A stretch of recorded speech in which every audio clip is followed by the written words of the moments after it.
All right, in this video, I'm going to outline a clear progression of exercises on how to get back to deadlifting pain-free. If you have chronic back pain, if you suffer from a back injury, you've rested it, and now you want to get back into the fray, but every single time you try to lift, you end up flaring up your back. It's because you're doing too much too soon. And what we need is a clear, graded, gradual list of how to expose your back to the stimulus that deadlifting requires without igniting pain. So the deadlift is a hinge, right? And to get back to hinging, we need to have a lot of trust and a lot of evidence in our spine that we can actually perform the movement that is the hinge pain-free before we start adding load to it, which the deadlift does. With my herniated disc, the hinge was the last movement that I was actually able to develop pain-free because of this. I was able to squat pain-free with my back way before I could ever hinge pain-free. I was able to get up to a 225-pound front squat and not have pain and wake up fine. But if I tried doing even like an 85-pound RDL, I would wake up with a flare-up that lasted like well over 72 hours. And there is an explanation for this. Squatting has you a lot more upright when hinging requires that you actually kind of bend over. So as you can see here, we're placing a lot more stimulus and a lot more stress on our spine, which inherently isn't a bad thing, but it does mean that we're going to need a lot more graded exposure and a lot more time to actually build back up to it and actually perform that movement pain-free. This video is not for people who want a quick fix. This video is not for people who want one stretch they can do to mask the symptoms. We're not looking to mask pain here. We're looking to actually fix up our back and get rid of the sensitivity and actually restore some semblance of function and tolerance to our tissue. So this video is not for the guys who pop an Advil and go in a deadlift and then, end up suffering the consequences a day later. And I used to do that a lot. I remember I would actually do a pigeon pose before squatting because it would clear up my pain and I would feel it the day after. But at the time, I was like, all right, well, at least I could squat pain-free. No, we're not looking to do any of that shit. We're looking to actually build our back up and do this in a progressive manner with movements that require a hinge so we can actually build up that movement gradually and get back to the pinnacle of all hinging movements, which is the deadlift. Because the deadlift requires a lot of trust in the hinging movement. The first exercise we're going to do does not require as much trust, which is why it exists on a scale, it exists on a spectrum, right? So I'm going to quit yapping. Let's just get straight into it. We're going to start with the first exercise. The first movement here, the foundational movement, ground zero, and getting back to doing this pain-free and then eventually with load, like in the deadlift, is the seated good morning. And there's two phases to this. We're going to do a little test. Put your hands on the back of your head and slowly hinge from your hips while seated. Really try to elongate here. Try to almost engage your upper back and elongate your torso. And the more you do that, the more you'll feel your lower back tissue start to engage. We can actually widen our legs a bit, see if we can get even deeper. And this will increase the stress placed on your back. Good stress. This should be pain-free. This is ground zero. If this does spark pain, start from here. But ideally, we want to see if we can get as deep as possible without igniting pain. But remember, we're testing here, right? If this is fine, you can hold this isometric, then try to start moving. Start actively hinging. You should feel your lower back lighting up.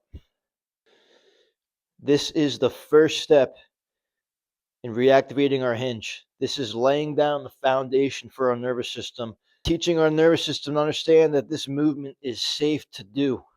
Because at the end of the day, pain is just an alarm sent by our nervous system to tell you to stop doing something. We can unwire that. That's what we're doing right now. So to recap, try the isometric hold here. Seated good morning, isometric hold, ground zero, right? If this does not hurt, go a bit deeper. If that doesn't hurt, begin active dynamic hinging reps. But if it does hurt, we want to start right here where we don't feel any pain. And then from here, you begin the progressions.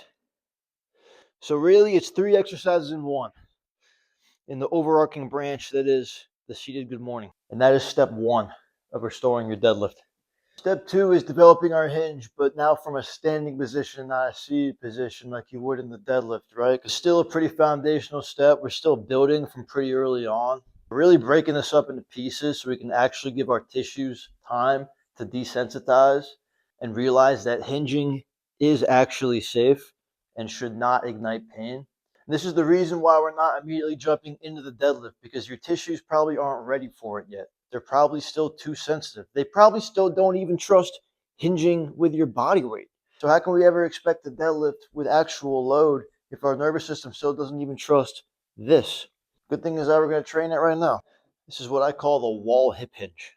Keeping our ass in contact with the wall, and we're literally just hinging up and down. And we're trying to keep constant time under tension on our lower back muscles. So instead of actually just doing it kind of here and then pausing and then coming back up, taking a breath, resetting, we're going to actively just kind of keep that time under tension and just keep this one constant stream of hinging. Starting off with body weight, aim for 20 reps here and then try to get to 50 just with body weight. Once you get to 50 body weight and you wake up, no pain, and you realize that you're safe, that you can do this, then we start adding weight. So same movement, wall hip hinge, but this is more so step 3 now, because now we're actually loading the movement that is the hinge, right? Now that our nervous system accepts that we can do this safely with just our body weight, now we got to start testing it a bit by adding some load. So same movement, but now holding this kettlebell. I got 15 pounds right here. Again, slowly moving, building up that hinge, keeping that time under tension.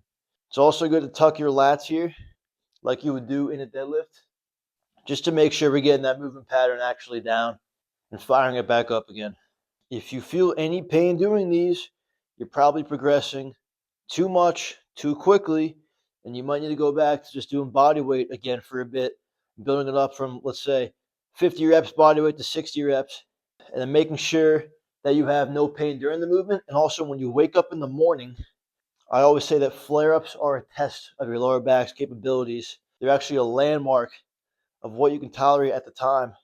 So let's say, for instance, you do 30 reps here, just body weight, 30 reps, wall hip hinge. And you wake up and you have a flare-up, right? And the pain and the stiffness lasts like 3 hours in the morning. That's where you're at, okay? That is your current landmark for your flare-up for the wall hip hinge. And then let's say you come back to train it 2 days later, you do the same amount of reps. What did I say, 20 reps, 30 reps? Either way, you do the same amount of reps, right? And then you wake up in the morning and you still have a flare-up. But now the stiffness has gone from lasting 2 hours to only lasting 1 hour. That is still progress, right? So we can actually gauge the progression of our lower back desensitization depending on our flare-ups, the intensity of them, the duration of them, the scale of them, right? So it is kind of a morbid concept, but pain actually does tell us where we are. And what flare-ups are essentially are just pain. It's your nervous system kind of panicking, telling you, hey, we can't do this right now. We're not ready for this. So we're going to let you know by making you hurt a bit. All that is that's data. That's literally just information that we can actually use. Instead of just kind of like moping about it, like, oh, this sucks. It does. Flare-ups do fucking suck. But we got to take a positive spin at it and actually realize that this is literally just information. This is data. This is guiding us towards where we want to be. It's still progress.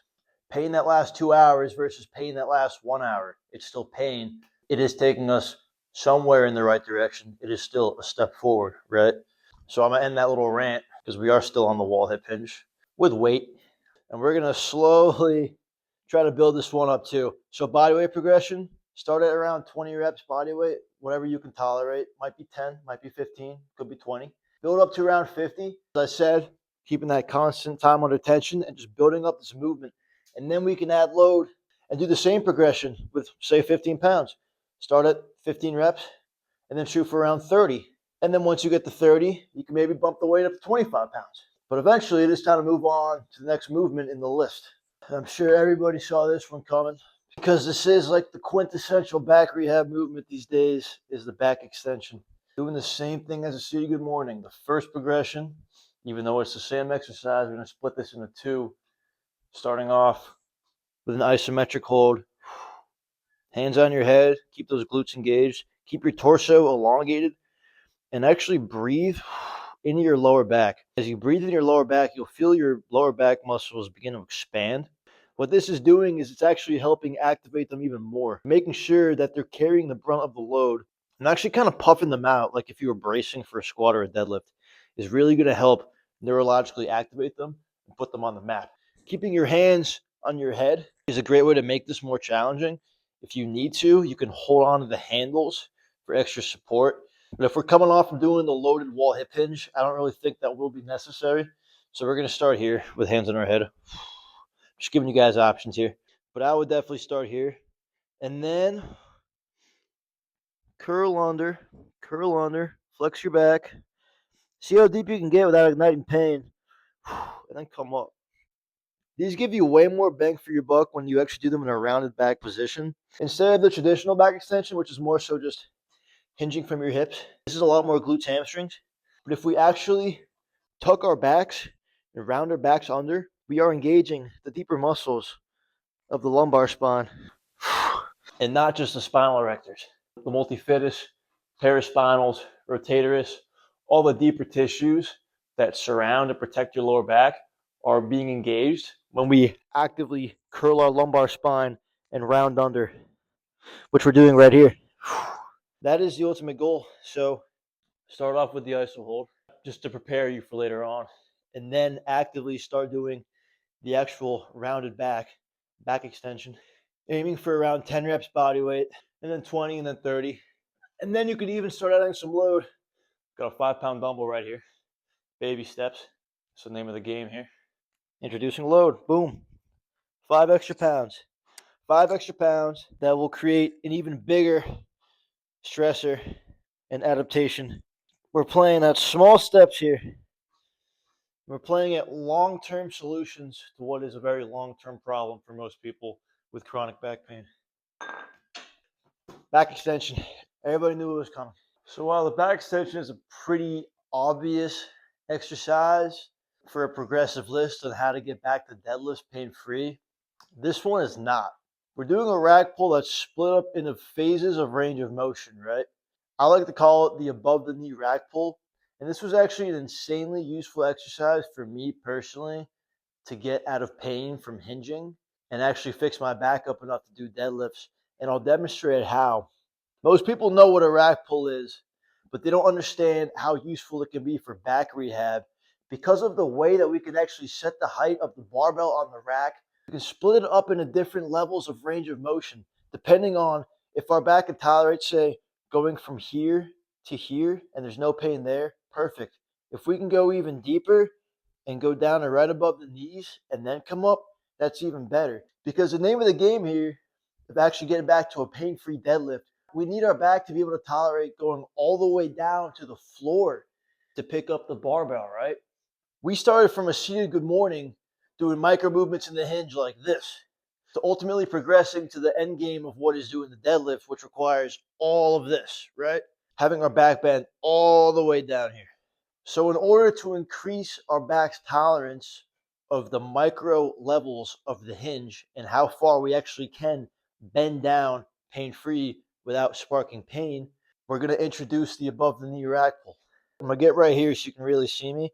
The bar is right above my kneecaps. Right above my kneecaps, right? Grabbing it. I'm tucking my lats, bracing my core, ribs down. And from here, I'm just getting my hamstrings nice and taut. So I'll lean in a bit more. Engaging my glutes, drive up. Boom, just like that. So what this is doing is really setting the stage for actually getting back to the deadlift by introducing just this. Just this. If my shorts go up any higher, my balls are going to start hanging out. So you could call this like a quarter deadlift too, because this really is phase 1 out of 4 of a deadlift. And that's why right now we're only exposing our spine to this subtle movement, just this, nothing too crazy. And obviously you want to start adding load. So we can even slap on some 135-pound plates. And you can actually load this like crazy. So I still had pretty wicked pain if I ever try to do a deadlift or even like a full range of motion RDL. But I was actually able to load these up to like 315 when my back was still hurting. Keep in mind, like in phase of my rehab, this was like a month out from me actually being able to deadlift from the floor pain-free, no issues at all, right? So this was definitely like the last quadrant in regards of like the phases of my back rehab. Definitely late game, right? But we're still able to load this movement up to like 315, maybe a little bit over that. And I had no pain at all. And what that also did was really like emphasize a feeling of trust in my nervous system. And it really instilled this feeling of confidence that like, holy shit, I can do this. I can hinge from here to here, pick up this bar, load it up to 315 and do that, and my back doesn't hurt. That really was a clear indication that I was on the right path and really, really close to actually fully restoring the capacities of my lower back. Either way, right? Same principle. Now we got some weight on the bar. Tuck the lats. Deep brace. Here. We can build this up even further, but you get the idea. We are building up here. We are breaking down the deadlift into finer pieces, as we've been doing this entire time. When we consider the hinge, the movement that is the hinge, this whole entire structure of exercises has been breaking up the hinge into different movements depending on your level of lower back tolerance. Depending on where you started at, you are still breaking this down into finer pieces so that we can actively rebuild trust and tolerance and resilience in our tissue by breaking it into segments that are digestible for us at our current pain level. Okay, so we did the above the knee rack pull, which allows us to gain access to this quadrant of the deadlift, this section of the deadlift in the hinge, pain-free. Now we need to go a bit deeper before we get to actual off the ground deadlifting, right? So this next step should be obvious with that in mind. This means that we're going to be doing an RDL. So the rack pull was down to here, right? So now with some load, we're going to stretch a bit deeper. You don't have to start with the barbell. If you were doing rack pulls, you might be able to start with the barbell. If you have to start with the 15-pound kettlebell like I was doing for the wall hip hinges, go for it. If you got to do 10-pound dumbbells in each hand, that's fine. Either way, same principle. We are allowing our back to regain trust in this position down here, this stretch.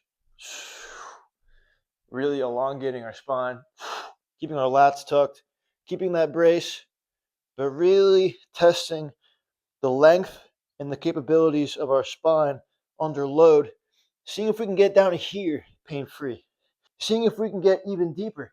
If we're a bit more mobile, if we can try to touch our ankles without rounding our spine, and we have no pain in doing so, then we're off to a fantastic start.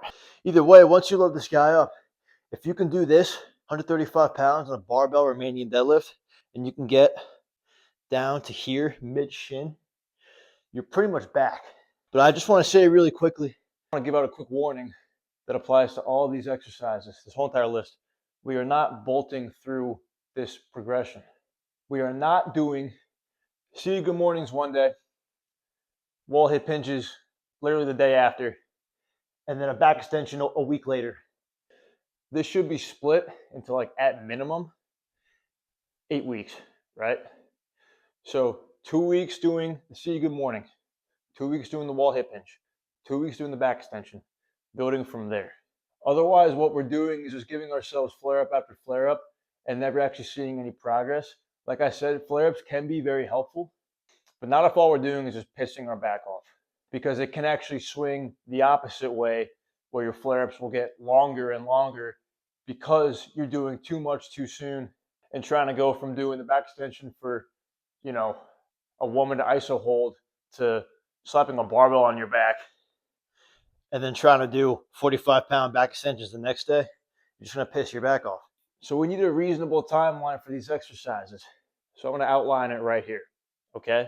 Depending on your back pain, I would start off with see you good morning iso holds week 1, dynamic see you good morning hinges week 2, wall hip hinges with body weight week 3, wall hip hinges with load week 4, back extension iso holds week 5, back extensions with body weight actually moving week 6, introduce load on those back extensions for week 7, then try the above the knee rack pull on week 8, start adding load for week 9 and 10, honestly. RDL week 11, add load on the RDL week 12, and then after that, we'll actually test the deadlift. I'm splitting that into 12 weeks as a conservative timeline of what you can do in 3 months. You cannot rush this. This is not something to blitz through. Like I said, chronic back pain is a very long-term problem. That's why it's chronic, right? Long-term problems require long-term solutions, meaning this is not an overnight fix. If you want an overnight fix, you can look up a video on how to pop your back, get yourself out of pain for 30 minutes, but that's not what we're looking for here. We're looking to actually build ourselves up over time to getting back to something which call a spade, right? The deadlift is honestly, for your back, it's a pretty demanding movement. Like I said, we got to get all the way down here. And then we need to make sure that our back is actually ready for it and not giving us shit when we do the actual movement. That requires a lot of patience and a lot of discipline, especially if you've been in back pain for a while. That's why we're breaking this down into bite-sized pieces and not thinking we can do this in 2 weeks. So that's it, 12-week timeline. We do those RDLs, right? Get that RDL up to like I said, 135 pounds. If you can do that and get down to here pain-free, that is excellent. Go slow with it. And then on week 13 or 14, then you could try slapping some bumpers on the deadlift, getting in a position. And no, this is not an Olympic event, even though I am hyping it up like it is one. We don't want to overthink it too much. Just give it a couple reps, nice and easy, and see what you can do. If you got to do touch and go, so be it. If you want to actually do dead stop, that's how you prefer to deadlift. It's up to you. Do whatever you want. And ideally from there, you will be pain-free. And that is the progressive list of exercises that I use myself personally to get myself out of 3 years of pain from herniated disc to actually doing deadlifts pain-free. I'm not back up to my old max yet, which is 415. Right now I'm at like 345, and I'm in no rush to do so. Being back to doing this movement pain-free for me has honestly just been a blessing. And I hope for every single one of you watching, it's the same way. But remember, we got to actually do the work first to get there. But if you do the work, split up into 3 or 4 days a week, you will start seeing relief and progress over time. And that's what we want. Don't panic if you don't see it instantly. It will come. Just do the work, do it smartly, do it in the way that I outlined, in the timeline that I mentioned, and you will start seeing some results. Thank you guys for watching. I hope this helped a lot. If you struggle with back pain, follow me on Instagram. My handle is @SafetyBarDaily. If you ever need advice, hit me up. Happy to help always.